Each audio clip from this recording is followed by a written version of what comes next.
Selamat siang pemirsa Metro TV Lampung, Anda sedang menyaksikan Bedah Tajuk Lampung Pos bersama saya Karisma Kristi selama 30 menit ke depan. Pemirsa, praktik demokrasi di Indonesia tengah menghadapi tantangan yang serius dengan masifnya politik uang dalam pelaksanaan pemilu.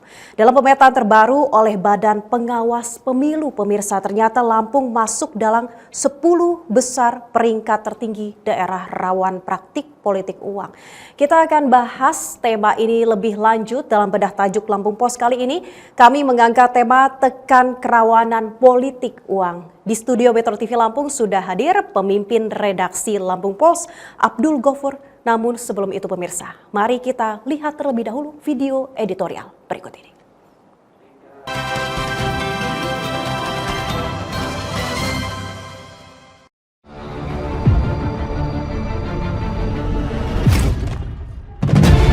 Tekan kerawanan politik uang.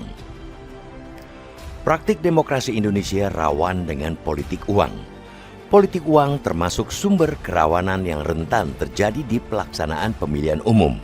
Praktik politik uang menjadi isu di hampir semua tahapan pemilu. Tidak saja berkutat di masa kampanye. Isu ini jauh-jauh hari juga berpotensi terjadi di masa sebelum kampanye. Badan Pengawas Pemilu atau Bawaslu Lampung telah merilis Indeks Kerawanan Pemilu atau IKP 2024. Dalam pemetaan itu, Lampung memiliki tingkat kerawanan yang tinggi terhadap politik uang. Pemetaan kerawanan pemilu itu terbagi dalam 4 dimensi utama, yakni sosial politik, penyelenggara pemilu, kontestasi, dan partisipasi. Unsur tersebut dibagi kembali menjadi 12 subdimensi. Secara keseluruhan, Lampung masuk dalam peringkat ke-7 IKP tertinggi se-Indonesia dengan skor 64,61. Secara berurutan, IKP tertinggi terdapat di DKI Jakarta, Sulawesi Utara, Maluku Utara, Jawa Barat, Kalimantan Timur, dan Banten. Lampung juga termasuk 10 provinsi dengan kerawanan tertinggi berdasarkan agregasi kabupaten kota tentang isu politik uang. Lampung kembali masuk kategori rawan tinggi dan di urutan kelima dengan skor 4,55. Sementara 24 kabupaten kota dengan tingkat kerawanan tinggi politik uang di Lampung tertinggi berada di Lampung Tengah urutan kelima dengan skor 47,46. Lampung Barat urutan ke-19 dengan skor 11,86. Publik Lampung tentu miris melihat angka tersebut. Maka harus ada terobosan nyata untuk mengatasi politik uang masif di Lampung. Salah satunya memerlukan fleksibilitas adaptasi secara cepat dan strategi yang tepat dalam membuat proyeksi maupun deteksi dini dalam upaya untuk pencegahan. Upaya mencegah politik uang dalam pemilu dan pemilihan pilkada ini sesuai dengan pasal 93 huruf E Undang-Undang Pemilu Nomor 7 tahun 2017. Politik uang ini amat berbahaya karena bukan mengenai kontestasi menang atau kalah, melainkan menghancurkan mental, akhlak warga negara, dan menghancurkan mental aktor-aktor negara atau para pemimpin. Bawaslu mesti bergandengan tangan dengan berbagai kelompok kepentingan seperti kepolisian, kejaksaan, pemerintah, pusat dan daerah, dan masyarakat. Semua harus bergabung karena bahaya politik uang hanya bisa ditangani jika ada kerja bersama. Bagaimanapun harus diakui tidak mudah memberantas praktek politik uang ini. Selain sudah menjadi aktivitas yang biasa, bahkan cenderung dilihat sebagai bagian yang tak terpisahkan dalam kerja-kerja elektoral di pemilu. Setidaknya, data menyebutkan kasus politik uang hampir selalu terjadi di setiap kontestasi politik, baik itu pemilu maupun pilkada. Dengan mayoritas wilayah rawan terjadi praktik politik uang, baik dengan kategori tinggi maupun sedang, tidak mudah bagi upaya untuk melakukan pencegahan dan penindakannya. Selain rekam jejak politik uang yang begitu melekat, sikap permisif masyarakat terhadap praktik politik uang juga menambah deretan tantangan dalam pencegahan dan penindakan.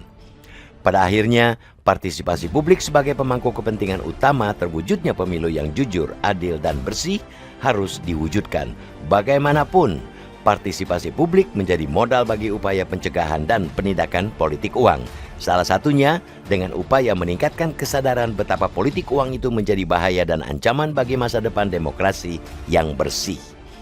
Dengan terus melakukan sosialisasi kepada masyarakat tentang bahaya dan kerugian politik uang terhadap demokrasi di Indonesia, diharapkan kesadaran masyarakat semakin menguat dan lebih optimal terlibat dalam upaya pencegahan dan pengawasan.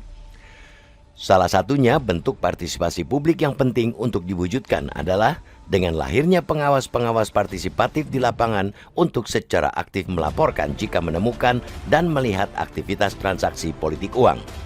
Upaya meningkatkan keterlibatan masyarakat tentu juga perlu didukung oleh komitmen pemangku kepentingan, baik penyelenggara pemilu, peserta pemilu beserta tim suksesnya, serta pemerintah untuk bersama-sama menjadikan pelaksanaan pemilihan umum 2024 dilakukan secara jujur, adil, dan bersih.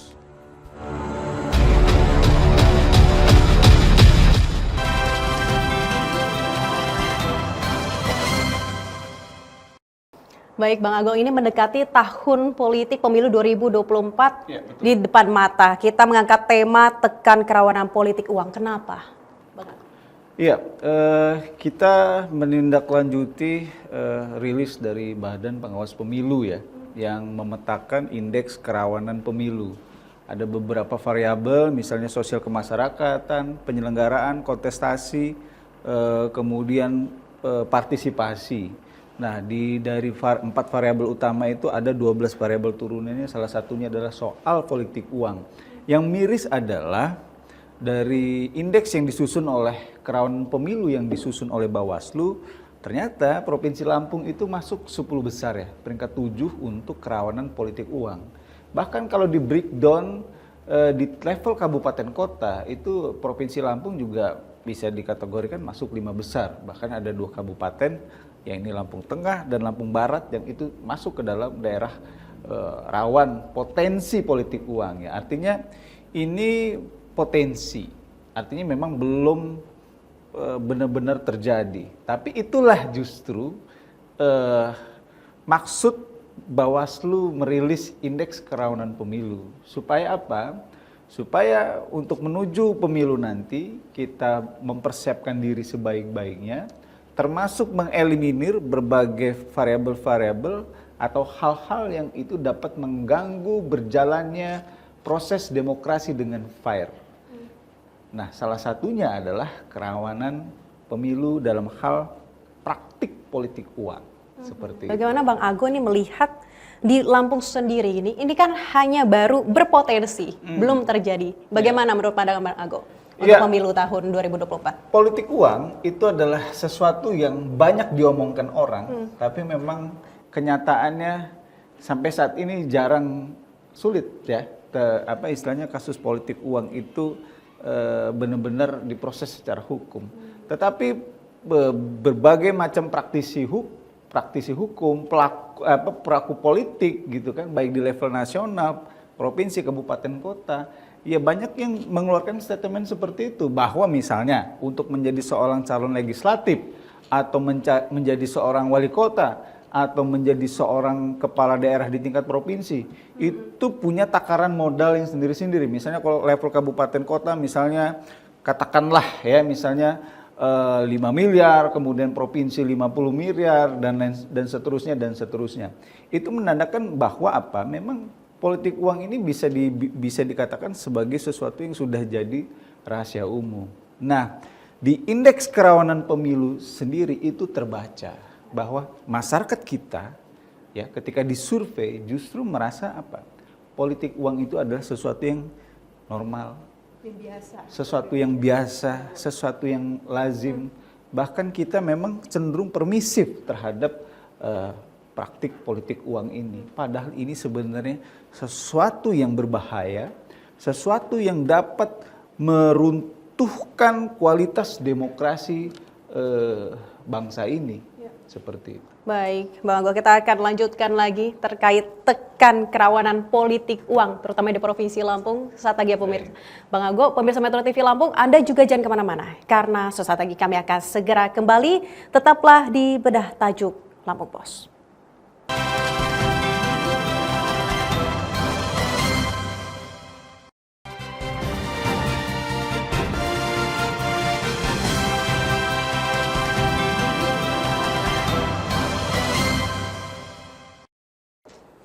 Terima kasih pemirsa Metro TV Lampung, Anda masih menyaksikan Bedah Tajuk Lampung Pos. Kami mengangkat tema tekan kerawanan politik uang, masih bersama dengan pemimpin redaksi Lampung Pos, Abdul Gofur.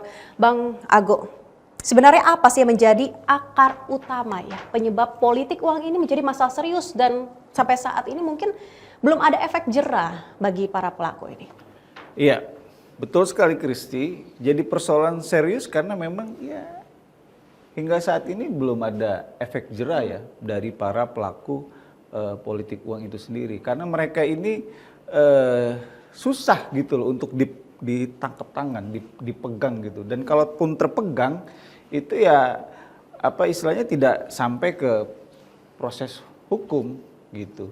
Dan biasanya tidak berdampak kepada kontestan ya.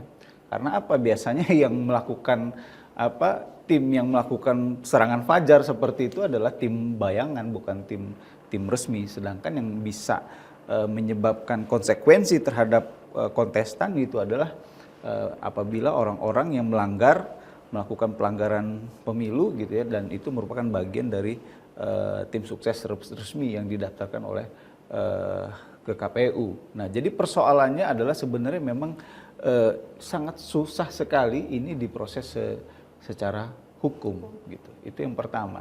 Jadi karena tidak ada susah diproses, tidak ada efek jerahnya, karena memang jarang yang benar-benar sampai ke muka hukum.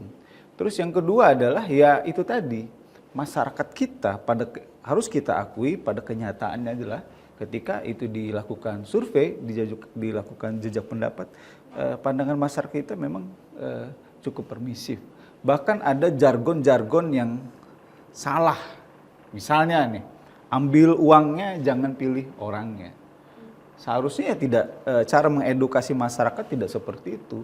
Jangan ambil uangnya dan jangan pilih orangnya. Karena orang yang sudah bermain politik uang artinya dia sudah ya tidak baik dalam berkontestasi, dalam berdemokrasi seperti itu. Tetapi apa yang terjadi ya? Jargon ambil uangnya tapi jangan pilih orangnya itu masih seperti menjadi budaya. Iya, menjadi budaya Ya? gitu. Bahkan ada yang bilang itu sebagai infak lah atau itu adalah sesuatu yang ya mungkin nggak apa-apa diambil oleh masyarakat gitu karena bermanfaat untuk beli sembako segala macam, tetapi dalam hak pilih silakan berdasarkan hati nurani. Edukasi yang baik itu sebenarnya adalah jangan ambil uangnya dan jangan pilih orangnya, karena jelas orang yang mengedarkan uang untuk dipilih artinya dia sudah melakukan cara-cara yang tidak baik. Jadi sebenarnya yang paling penting itu adalah mengedukasi masyarakat. Bagaimana masyarakat bisa paham, bisa menyadari bahwa sebenarnya praktik politik uang ini kalau kita rawat, kalau kita biarkan, kalau kita maklumi, kalau kita toleransi, itu sebenarnya akan merusak dasar-dasar bangsa ini dalam berdemokrasi. Karena apa? Karena hak pilih itu digunakan bukan atas kesadaran misalnya ya mengevaluasi. Kalau incumbent bagus, seharusnya dia dipilih kembali karena dia memang bagus. Tetapi karena politik uang bisa jadi incumbent tidak dipilih lagi. Atau sebaliknya, ada orang yang tidak kompeten secara kualitas, tetapi karena politik uang akhirnya dia terpilih. Akhirnya apa? Motivasi masyarakat pun dalam berpartisipasi dalam pemilu itu bukan lagi didasarkan kepada kepentingan untuk memilih pemimpin, kepentingan untuk menentukan nasibnya selama 5 tahun ke depan. Bukan atas dasar bahwa pesta demokrasi ini adalah ajang rakyat untuk menyatakan sikapnya bahwa Anda berhasil atau Anda tidak berhasil, Anda layak atau Anda tidak layak menjadi pemimpin. Tetapi didasari atas dasar yang sangat pragmatis, sangat sederhana, karena saya mendapatkan uang. Nah itu yang tidak boleh, dan itu yang seharusnya kita harus dengungkan kepada masyarakat, bahwa politik uang itu adalah sesuatu yang benar-benar buruk, sesuatu yang sebenarnya tidak boleh kita pelihara dalam sistem demokrasi di Indonesia.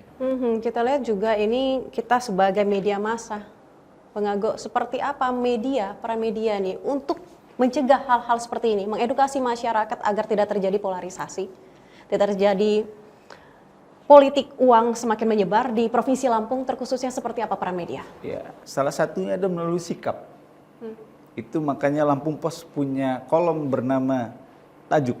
Disitulah kita menyuarakan opini redaksi, ya kan, bahwa untuk politik uang ini kita harus menekan potensi politik uangnya. Kita tidak perlu berdebat kenapa Lampung bisa 5 besar, 10 besar, kenapa daerah ini apa indikatornya dan lain sebagainya. Yang paling penting adalah bagaimana apapun itu nilainya, ya kan, sebenarnya apapun itu peringkatnya itu bukan hal yang penting. Hal yang penting adalah bagaimana kita bisa mengantisipasi supaya potensi ini tidak benar-benar terjadi. Dan salah satu tugas media adalah mengedukasi dan memberikan informasi yang sebaik-baiknya kepada masyarakat bagaimana ketika momen memilih itu datang, pilihan itu dilandaskan atas dasar logika, atas dasar kewarasan berpikir gitu loh, bukan atas dasar kepentingan-kepentingan pragmatis karena si calon A baik kasih saya sembako, karena calon si B baik karena kasih saya amplop dan lain sebagainya. Tapi harus dilihat berdasarkan visi misi, track record, rekam jejak dan lain sebagainya. Nah, kalau masyarakat kita sudah beralih itu bisa memilih karena ukuran-ukuran seperti itu, kita yakin proses demokrasi ini akan nantinya muaranya adalah menghasilkan pemimpin-pemimpin yang berkualitas, yang memang akan memiliki dampak bagi pembangunan daerah yang dipimpinnya, seperti itu. Baik, terima kasih Bang Ago sudah berdiskusi bersama saya. Kita akan bahas lagi, tapi trending topik yang ada di Lampung Post Group, Bang Ago. Pemirsa Metro TV Lampung, Anda juga jangan kemana-mana. Tadi itu diskusi saya bersama dengan pemimpin redaksi Lampung Post, tapi saat lagi kami juga akan berdiskusi terkait trending topik yang ada di Lampung Post Group. Tetaplah bersama kami.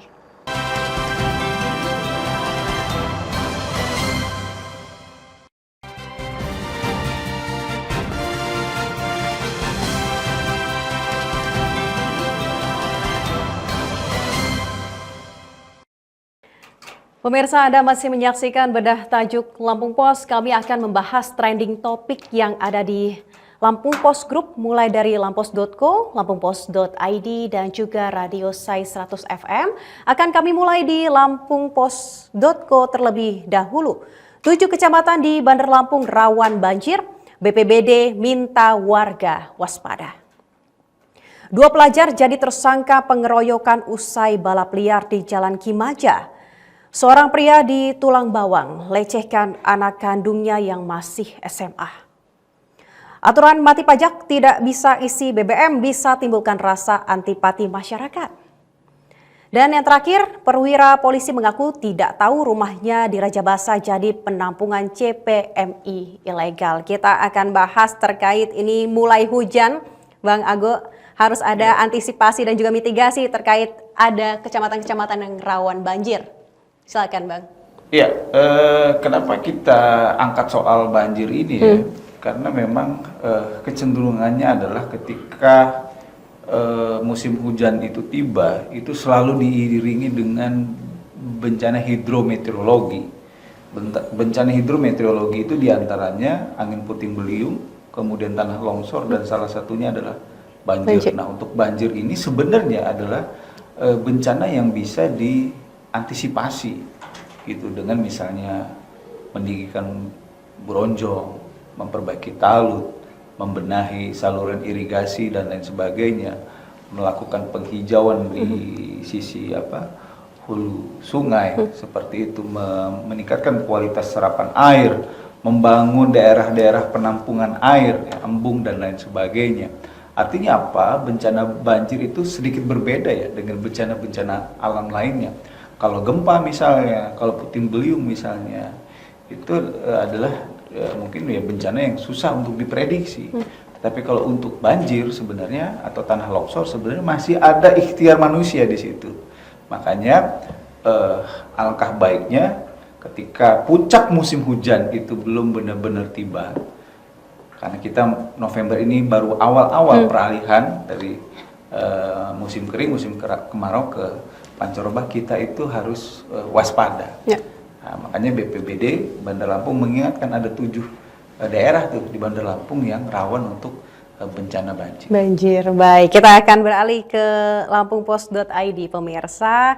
Trending topik diantaranya kesiapan pemerintah menghadapi musim penghujan, wabah penyakit akibat musim pancaroba, dan yang terakhir kenakalan remaja di Bandar Lampung. Kita akan bahas terkait kenakalan remaja di Bandar Lampung. Seperti apa pandangan Lampung Post melihat hal ini? Ya, ini sesuatu yang kita patut sesalkan ya, di mana kenakalan remaja di Bandar Lampung itu sudah masuk kepada level yang sangat serius gitu. Kenapa? Karena sudah ada 2 nyawa loh yang meninggal akibat kenakalan remaja.